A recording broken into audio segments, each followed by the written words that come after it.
Bonjour tout le monde, on se retrouve aujourd'hui pour une nouvelle vidéo sur le jeu Tabligone, un peu spécial car on va aborder l'histoire du jeu Tabligone. Alors je vous mets en description le lien vers mon site web pour un peu toutes les informations, ainsi que mon serveur Discord si vous voulez discuter en partie, etc. Et puis aussi le lien vers mon jeu en ligne pour y jouer. Et si vous voulez soutenir, le projet, n'hésitez pas à vous abonner à cette chaîne YouTube, ainsi qu'à commenter un maximum et sur ce, bon visionnage. Alors ici, c'est la version actuelle, du jeu que j'ai mis en ligne et pour vous placer un peu le contexte, j'avais commencé à jouer beaucoup aux échecs. Donc, ça ici, c'est l'échiquier électronique que mes parents m'avaient offert les premières fois que j'avais joué aux échecs. C'est comme ça que j'ai appris, à jouer aux échecs avec, l'ordinateur, qui me disait les déplacements du pion ou du fou et cetera. Et puis, je me suis mis également à jouer en réel avec, mes frères, des amis, ainsi que mon grand-père. Et après est arrivé le covid, donc je me suis mis à jouer en ligne aux échecs, mais petit à petit, j'ai commencé à perdre la motivation, pour y jouer. Et puis un dimanche, je me suis, baladé, entre ma chambre et la pièce de jeu et puis je suis tombé sur le baby-foot et là, dans ma tête, toutes, des colonnes et des lignes sont apparues et puis j'ai tout remis sur papier et voici ce que ça a donné. Donc ça, c'était la toute première version du jeu avec, ici, bah, comme ça venait un peu du foot, on va dire des attaquants, le défenseur, l'ailier. C'était déjà un peu comme, maintenant, les noms. Les noms étaient, oui, comme maintenant. Puis, ici, on avait, les remplaçants. Puis on voit des grosses marches. Les cases ici ne sont pas très bien tracées. J'ai vraiment mis un maximum de noir et blanc. À un moment, j'étais obligé de mettre, les couleurs pour le concept. Donc ici, il y avait pas encore, le concept, de lien. Justement, c'était un déplacement interdit de faire un lien. Bon, il y avait pas beaucoup de possibilités non plus. J'avais d'ailleurs, il me semble l'ailier, si je remonte vraiment à la toute première version, je pense qu'il y était même pas. Donc oui, il y avait très, très peu de possibilités et donc ça ici, même le laser, c'était pour aller, détruire une pièce, adverse. Donc voilà, c'était pour rajouter un peu plus de profondeur, on va dire, le laser. On pouvait choisir c'était une de ces 2 pièces-ci, un des 2 attaquants qu'on pouvait, supprimer et donc voilà, je commence un peu à présenter ce jeu, à mon entourage très proche et puis, ça devenait intéressant, on va dire, d'en faire une version, un peu plus présentable, que ce soit plus facile de présenter, donc je l'ai fait ici sur une grosse, planche en bois.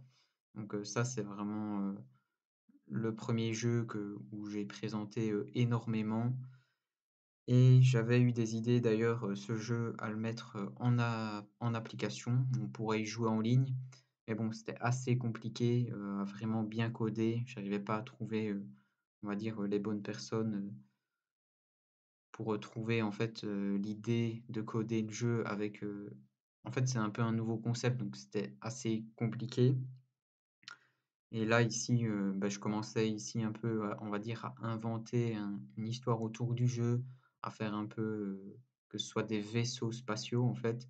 Ici, on en avait un autre qui remplaçait l'ailier, qui se remplaçait, mais au final, en rajoutant plus de thèmes, plus de trucs, en fait, ça devenait encore plus compliqué à expliquer. Déjà le concept de base, comme il est un peu nouveau, c'est déjà un peu compliqué, à comprendre.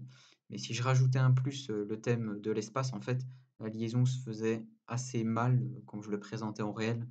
Donc je suis revenu un peu au classique et j'avais du coup voulu éditer le jeu que j'ai refait dans une nouvelle version, on va dire encore plus présentable.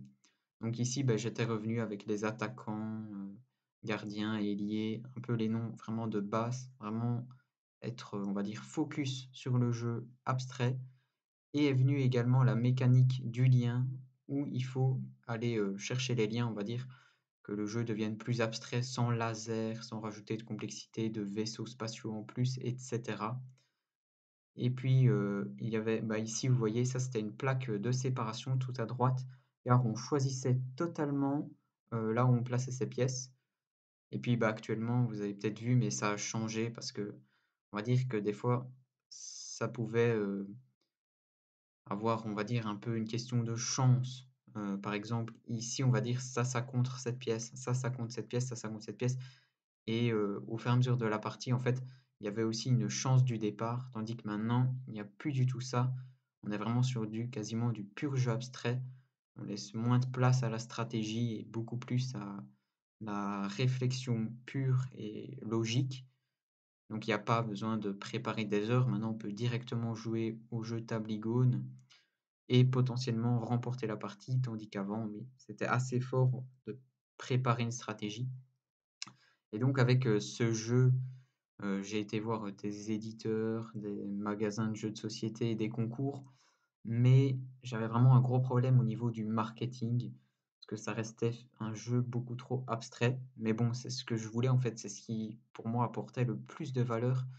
Vraiment, j'adorais ce côté, fort abstrait parce qu'en fait, derrière toute cette abstraction, il y a une raison, c'est qu'il y a une réelle profondeur qui se cache, en fait et en fait, en mettant des contextes, en mettant de l'histoire et en fait, ce qui est dommage, c'est qu'on perd un peu tout ce en fait, toute cette profondeur et toute cette, réelle valeur et en fait, on commence à plus raconter une histoire et bah, au final, en fait, c'est encore plus facile à comprendre, sans histoire, en fait, le jeu. En fait, bah, c'est ce que ça a donné, en tous les cas, quand j'ai essayé, c'était plus facile, pour les gens d'apprendre sans l'histoire et vraiment bien comprendre le concept et donc oui, c'est pas très bien placé, pour, on va dire, le monde du jeu de société en réel pour éditer le jeu et puis là, je me suis dit que j'allais ici, le mettre, on peut, bah, quand même en ligne, en fait. On peut y jouer sur Tabletopia assez facilement, sur PC, en version assez réaliste et donc bah, je suis, très fier, de toute la valeur que ça peut apporter et donc maintenant, bah, je me lance, à faire, des vidéos pour, bah, toujours apporter un maximum de valeur et rendre le jeu de plus en plus accessible. Toujours, bien sûr, en apportant le plus de valeur possible. Et donc j'espère que cette vidéo qui sort un peu de d'habitude vous aura plu. Sur ce, eh bien, je vous remercie beaucoup pour votre attention et pour votre écoute et je vous dis à très bientôt pour de nouvelles vidéos.